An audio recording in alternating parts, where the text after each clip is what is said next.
Bonjour et bienvenue sur cette capsule de IST 6e. J'espère que tout va bien pour vous et nous allons prendre un petit peu de temps pour structurer les prochaines séances de cours. Qui dit structure dit trace écrite. Cette trace écrite que je vous propose, vous n'avez pas à la réécrire, vous n'avez pas non plus à l'imprimer puisque le fichier sera joint avec le lien.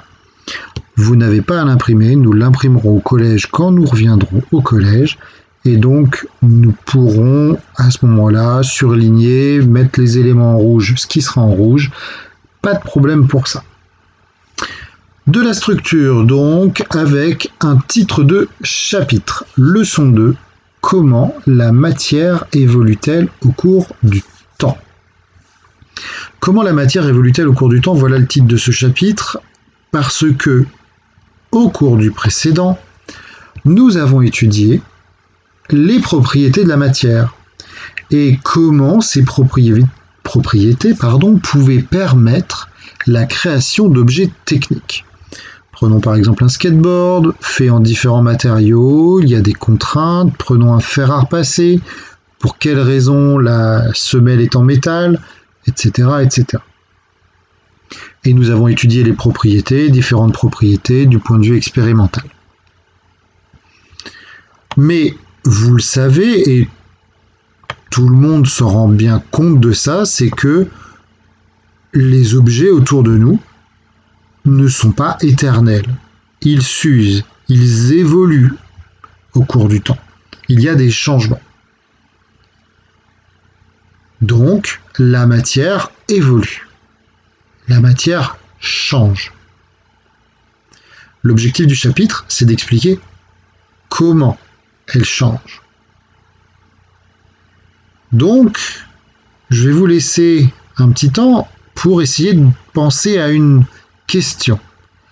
Quelle question pourriez-vous poser pour essayer de préciser ce titre de chapitre, comment la matière évolue-t-elle au cours du temps? Quelle question pourriez-vous vous poser?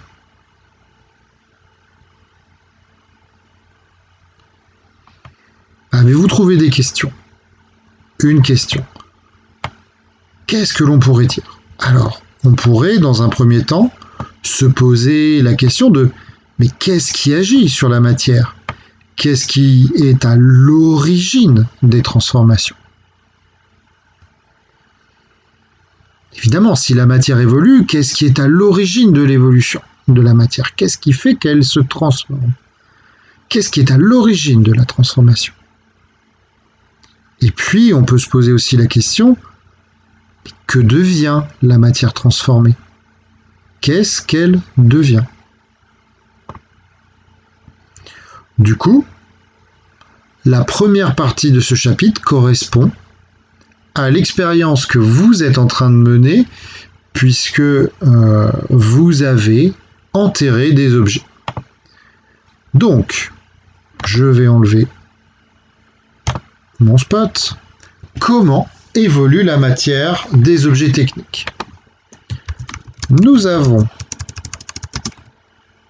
enterré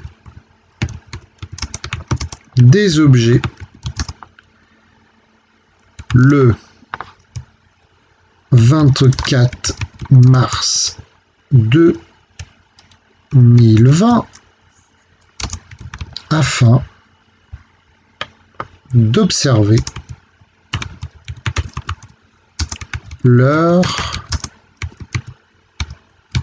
transformation dans le sol.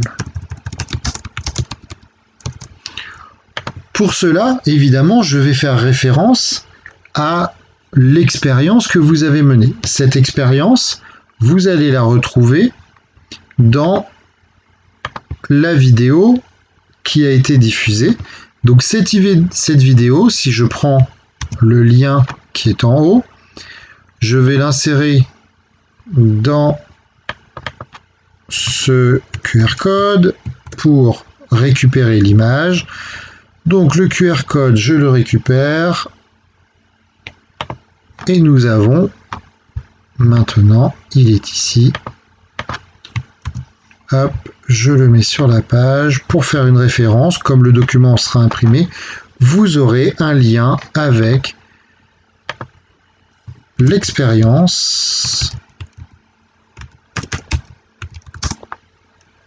où des objets sont enterrés.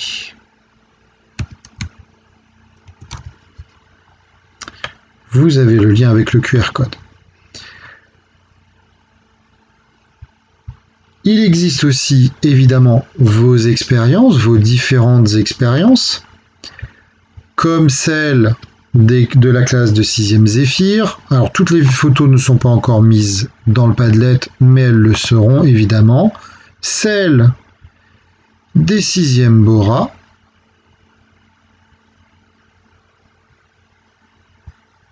Et celle des 6e Mistral. Donc si tout le monde n'a pas mis directement dans le Padlet et a envoyé à son professeur les images, elles seront évidemment déposées par la suite dans le Padlet. Comment évolue la matière de ces objets techniques? Nous avons enterré des objets le 24 mars.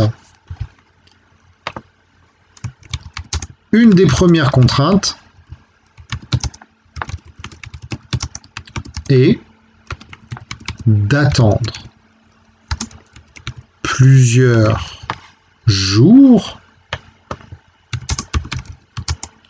voire plusieurs semaines. Ce qui implique que la matière peut se transformer. C'est un premier bilan. La matière peut se transformer et parfois cette transformation est lente. Cette transformation peut être lente, mais elle peut être aussi extrêmement rapide dans certaines circonstances. Mais là, on est parti plutôt sur des transformations assez lentes. C'est un premier point. Il y a une activité qui est en place. Elle sera traitée dans la suite de ce cours. Et donc, nous allons nous arrêter sur ce point-là dans un premier temps. Je vous remercie évidemment d'avoir écouté cette vidéo jusqu'au bout. Retenez bien ça, c'est que la matière peut se transformer et que la transformation est parfois lente. On se retrouve dans d'autres éléments, pour d'autres étapes du cours et je vous souhaite de prendre soin évidemment de vous. À très bientôt.